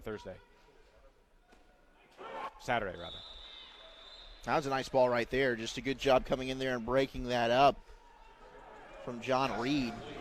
A pass intended for Jaquin Johnson over on that side. But for Davis, do you know, Denton, we've got 3 big high schools there. Do you know if he's, a Geyer or a Denton Ryan, necessarily what high school he would go to? I believe he's a Denton Ryan guy. I saw his father was walking around a little bit with a Denton Ryan T-shirt on. So. All right, so he's a Ryan kid. And they certainly, Coach Dave Hennigan over there, I called some football games for Denton ISD. Spencer Sanders most recently coming out of Denton Ryan, one of the best high school quarterbacks that I've had the privilege of watching now at Oklahoma State. He'll be in good hands there with Coach Hennigan in that offensive system. And, another Denton kid, he's standing right next to him. We were talking about Marquise Hill at wide receiver. And that is a big-bodied individual, sir. What can you tell us about Marquise Hill? I can tell you that those two are like brothers. Everything they do together, whether it be just going to the field and throwing or 7-on-7, whatever they do, those kids are connected at the hip. And the first touchdown pass he threw during the scrimmage was a long bomb to him. So it's great to see the chemistry that they developed, the 11 and a half months out of the year, they put it together here in these 2 weeks. Yeah. And Eric and I were talking about Hill in that body frame, as he gets older, it wouldn't surprise either of us if he maybe made that transition to tight end. I mean, is that something that maybe USA Football, watching him, that you could see that as well? I don't know. I love him right now on the outside as a big body receiver. You get him in the red zone, he's a target. He's a mismatch. He's physical. I mean, there's not much I could say that I'm not pleased with. The speed, that can always improve, right? Everybody wants to be faster. But inside the red zone, I mean, man, he could be magic for you. You'll have Gilkey coming back out. So we'll see if they go back to that right side. 1st and 10 on the 22, down by 14. Instead, it's going to be a handoff right up the middle. Gets a big hole, good blocking in front, down to about the 37-yard line. Best job we've seen from the Stripes offensive line. They got hat on a hat.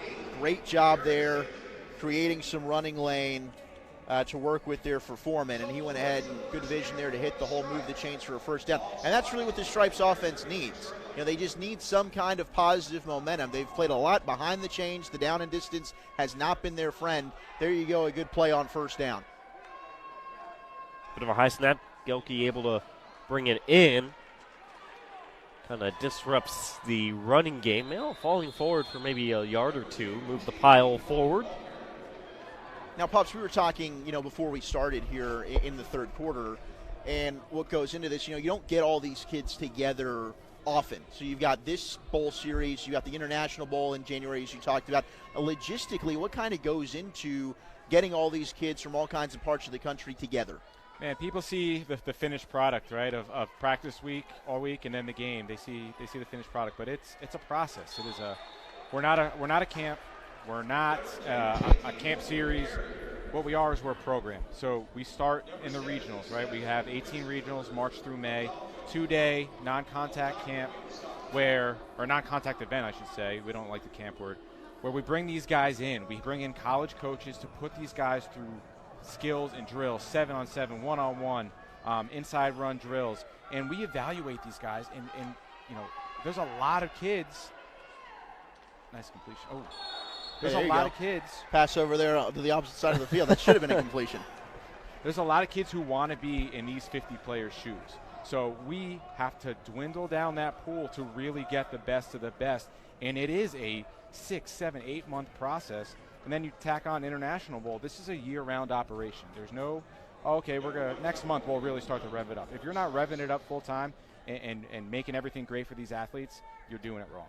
So what's it like when you have the International Bowl? I believe next year, you said it's in January, but said all the countries come to us here at AT&T Stadium. What is it like having all these different countries coming in and getting to kind of meet and talk with them? I can't put into words just how cool it is to see the Japanese athletes specifically come over and just their jaws drop at, one, the size of AT&T Stadium. I think that happens to anybody. Yeah. But two, just the experience, man. I mean, imagine coming hours on an airplane to a country you probably have never been to before and getting to play in an event the magnitude of International Bowl. Like, I don't know, it leaves me speechless, and I've done it for 3 years. Mm-hmm. So I can't imagine a 17-year-old athlete from Japan coming here and experiencing it. First down, a quick wide receiver screen, makes a couple of men miss, looking for a couple of blocks. Gets about 4. It's a good play right there by Madison. The second had a big touchdown catch there in the second quarter. He's a special guy, man. He came to our Dallas Regional, was calling Missouri home, came to our Dallas Regional. It's now actually going to be moving to South Florida here in the next year to South Florida, another football hotbed, right? Absolutely. So he's going to be headed down there to kind of experience what football is like down there. Handoff again up the middle. Picks up a few more. It'd be 3rd down and short. And we were also, again, talking about the big size that a lot of these players have. You were saying if everything goes right, the average defensive line or offensive line size is going to be, what, 6'5"? Yeah, our offensive line, if we get the kids that we would like to have on that U16 team or who looks like they have the ability to, we're looking at, this will be a majority freshman averaging about 6'5", 290 across the front on our offensive line. So we're going to make a lot of quarterbacks and running backs happy people. So 3rd down and 3, play action, big hit, and sent down. Oh, my. Was Dorman. Evan Keefe. Dorman's not an easy quarterback to knock down. I mean, I obviously I've seen him at practice all week. He's every bit of 6 foot. He's every bit of 185 pounds. He's a solid kid. He got knocked over there. I mean, granted, he was off balance a little bit, but that's a lot. That's a big human to knock down. That was a brilliant play there by Keefe to come in and just basically put his body weight on Dorman, who's made some nice plays. Now, we were talking this morning with you and AI about the possibility of football at some form being into the Olympics, right, which I think is super exciting. Right. Hasn't happened before. Yep. So, what insight can you give us on that? Yeah, I know that it's going to happen. Coach AI will be the first one to say he'll cut off his pinky and write it in blood on the wall somewhere, that it will happen. 2024 or at the latest 2028. It's a little bit higher up on the totem pole than I get privy to, but we need to get you up there. Yeah. That exclusive. If my bosses are listening.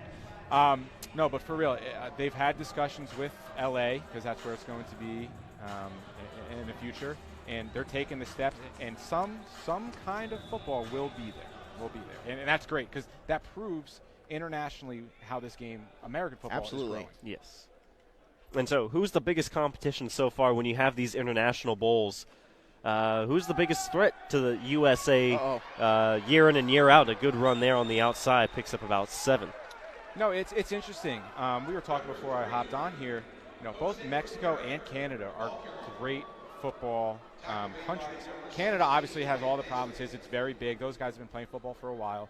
A lot of those big lumberjack-looking guys, they end up at the North Dakota States of the world, and obviously that's good football. Look at the athletes they turn out. Yep. And what people don't understand is Mexico also has great older teams, and the UT San Antonios of the world, the Incarnate Word of the world, get a lot of those kids. 2nd down and 5, going deep, has a man opened and is caught to the end zone. Touchdown. Jaden Lindsay with the reception and the first touchdown on the board for the Stripes. That was a beautiful ball by Jake Strong. Again, I can't sing Jake Strong's praises enough as a kid and as a football player. He put that ball exactly where it needed to be. And not only that, an excellent job of going through his progressions. He had Elijah Wilson wide open over the middle on a slant. He didn't take it. He knew he had the long ball on the opposite end. He trusted his arm, made the throw, in stride. Beautiful play by Jake Strong, and that is exactly what the Stripes needed to get back into this game. So looking at Jake Strong from Justin, Texas, will he be going to Northwest High School? That would sound right, yeah. I believe so. That one is good. So it's back to a touchdown game, and I tell you, the Texans have had a couple of good seasons the past few years. It's a fun offense, too. You guys asked me, or Eric did prior to the game, what should I expect in this game? I said it's going to be a slug fight, and it's going to be a mixture of what we saw in the first 2 games. Mm-hmm. And I don't want to pat myself on the back, but I'll pat yourself on the back. Appreciate that. There we go. Job, Pops. Appreciate that, guys, because this is exactly it. That first game, right, started off slow, a lot of defense. Second game was a shootout at the Old Corral. Yep. This is exactly the middle ground between those two. So I'm happy that they're proving me not to be all that. One thing we were talking about in the first half of this game is obviously we're talking about the defenses have been spectacular throughout the day. One thing that's kind of stood out has been the linebacker talent throughout all levels, and this one's a nice run up the middle for about 13. But the linebacker talent and depth on all 3 teams, or all 3 games rather, has been something really impressive. And you look at the guys maybe with their size, wouldn't think they'd be as fleet of foot. Yes. The speed has really stood out. Correct. I think the front 7 and all 6 teams, all 3 games have been phenomenal. This game specifically, you look at the size up front of some of those D linemen, those linebackers are free to scrape and make a lot of tackles. Oh, almost intercepted. There's a great play from Sebastian Terrace to cut the route. Flag is down on the field. There's a late flag that came in. It might be a hold, and that's exactly what it will be against the Stars. But that was Terrace from, looks like, Lake Orzo, Oregon. Yeah, he's another athlete who's been with us for a couple of years. Has played receiver the last 2 years. He's getting ready to head into high school, so he flipped to the defensive side this year. And obviously, he's equally as effective, a starter. And at this youth level, you don't want to specialize on any certain position. Mm-hmm. You don't know what the future is going to hold for you. So seeing these guys play both sides of the ball and being open to playing both sides of the ball year in and year out is interesting and great to see. 1st and 20 now after the holding penalty. Handed off up the middle, stumbled actually. Was brought down by Santos. Again, number 73 doesn't look that big compared to the rest of the line, but he's still a pretty big guy and a very talented guy on that defensive line. He is the heartbeat of this defense. That kid plays with an unmatched intensity, and I know that sounds like cliche football speak, but he literally plays until he makes himself sick with his high motor and his energy. And we've seen it here today. This kid's been flying around the field like his hair's on fire. And there you saw the size mismatch.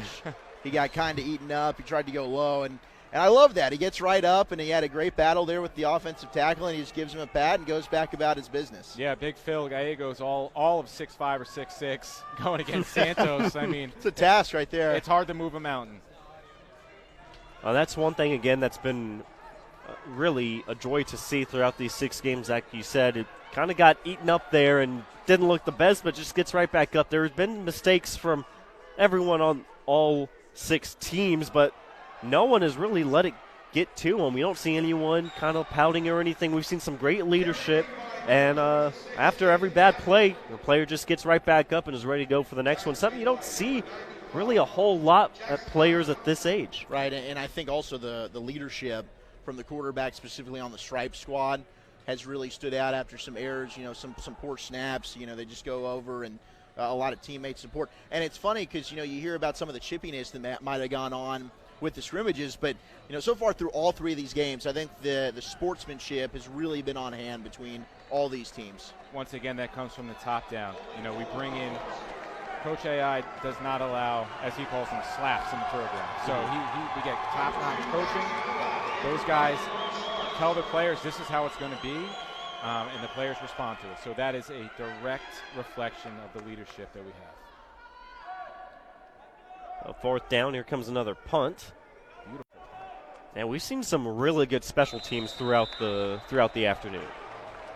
Yeah, that was a nice one. And this is a big drive coming up for the Stripes, down just to score. They have a little bit of momentum on their side. 2:35 to go in the third quarter. I'm wishing time would slow down. I don't want to leave you guys here in 2:35. It's nice up here. We just need to get you an extra headset and hang up and enjoy the fourth quarter. I'd love it, man. I'd love it. Now, what fascinates me is you mentioned France as one of those countries in the international world. Now, France obviously is known as a soccer nation, but one that they would call a football nation. So is there any football? So is there any kind of this is football or football? Any confusion there? Well, this will be the first year that they're going to be part of international bowl, so we're super excited to obviously get another country in and continue to grow this thing at an international level. We saw it with basketball in the early 90s with that European boom, right? The Tony Kukoc came over and it was the world stopped. And then, we see Dirk Nowitzki now, one of the all-time greats. I mean, guys, there's guys that could play football in other countries as well, okay? It's not just here in America. So we're going to continue to see this thing grow internationally. On average, how many countries have traveled to AT&T Stadium in the past few years for the International Bowl? You know what? There's a big run there. My goodness. Muscling his way through for the first down. J.T. Foreman. My goodness. Nick, to answer your question, it varies year to year. There is Canada football, and then there's the different provinces also have a team. So, Saskatchewan has come, Ontario has come. So you can't really put a number on it. It kind of varies year to year. But it doesn't matter. We are excited to get any country to come and match their best against our best. That's definitely exciting to hear. Adding another country into the mix next year will be a lot of fun. So there's no English team. England doesn't have a team yet? To my knowledge, no. I don't know. Well, you're smiling, but the NFL has made it their business to go over there and play overseas at Wimbledon, and the London Jags are going to be a thing here soon enough. I'm telling you, Jacksonville is going to move to London. I laugh because I was just thinking in my head, English team, America is speaking English. Right, okay. No, that makes sense. That's where my head went. Second down and 10 on the 47. A minute 23 to go. Bit of a high snap. Here's a long pass, almost intercepted. And that was Ryan Mesa from Toltec, Arizona. Got a hand on it, bring up third down. Yeah, and he sounds like he's one of your favorites.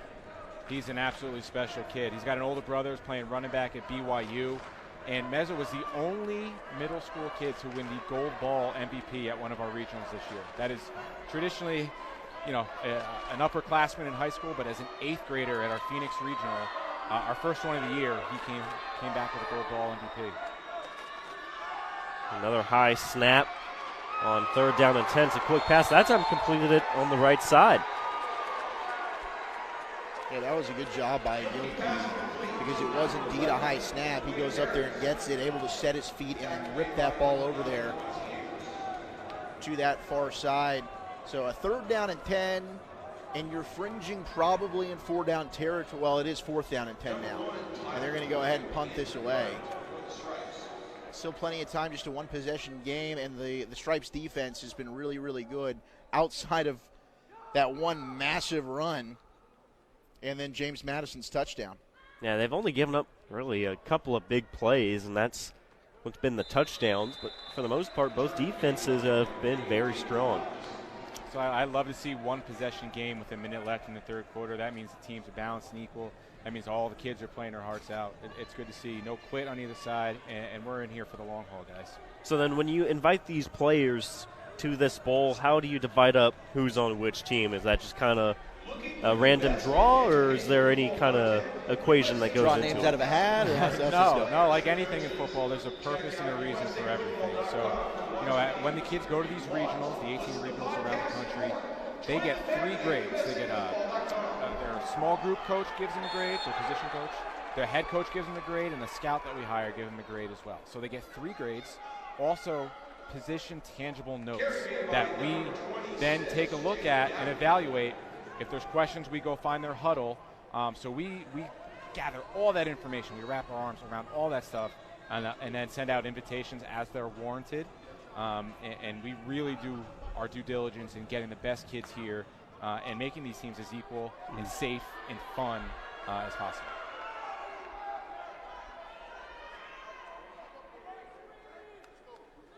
So with 25 seconds to go, 2nd down and 10. This one's incomplete, bring up 3rd down. It's a nice job, though, and we've talked about this previously of running backs coming in and blocking and pass protection. And Davenport peeling off. He had a blitzer free coming off that edge, and he goes in and picks that up, or else his quarterback, Dorman, could have been flat on his back. You got to be a complete player if you want to play at the next level. And that shows that right there.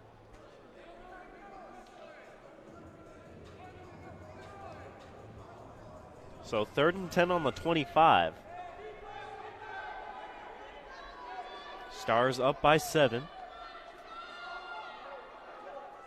Just about 20 seconds to go in quarter number 3. Going long is broken up. A strong play by Caden Torres. We bring up 4th down.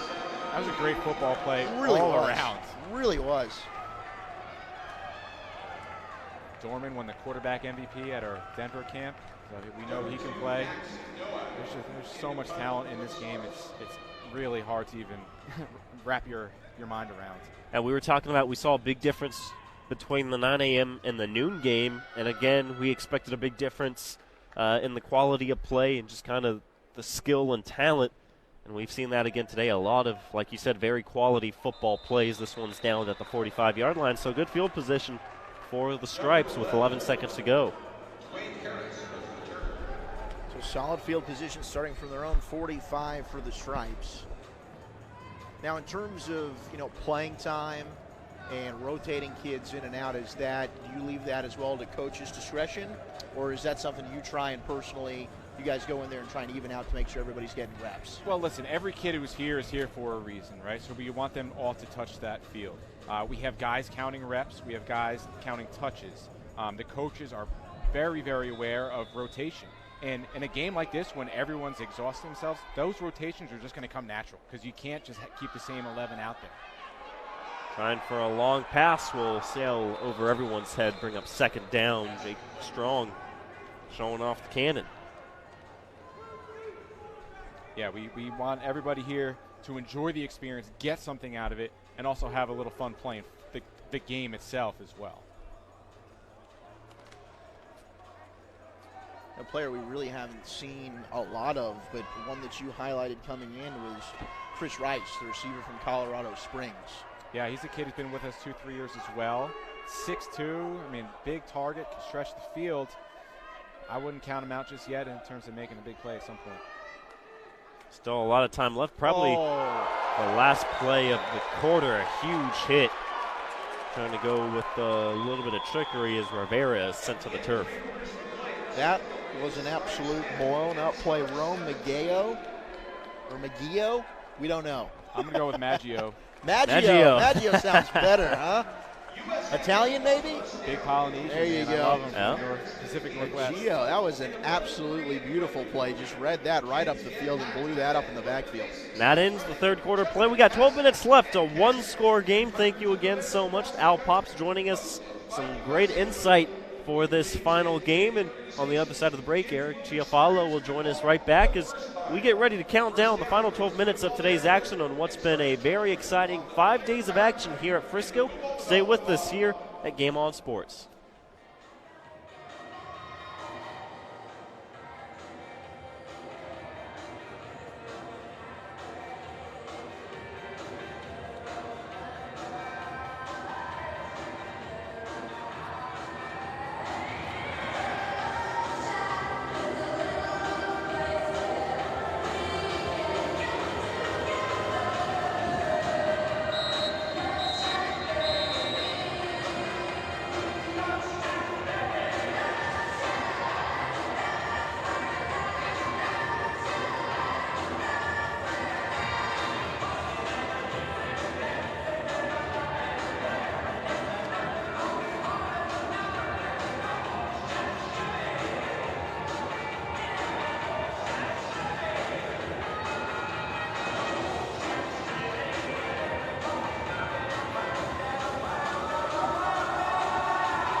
As we get underway, the final 12 minutes of action. Here's another flag. That might be number 8.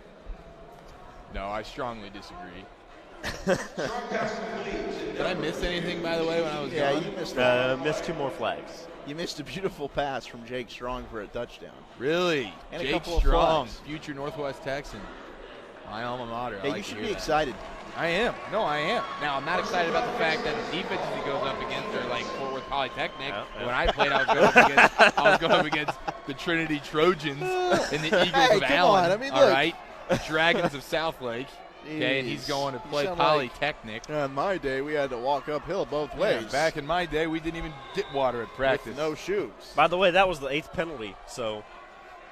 Really? So no more. We need a clean 4th here. The final 11:42 got to be no flags, or else your perfect day of predictions will go by the wayside. Yeah, this great day can go sour really quick here with one more piece of laundry on that field. Tell you, this kid's been running hard. JT Foreman, since he's entered in, getting some touches right between the tackles. Good low center of gravity, just kind of bounces off people. Slippery runner. Going to run for about 4, 2nd down and 6. These have been 2 very evenly matched teams. Got to think they've done a good job of divvying up the rosters for this final game.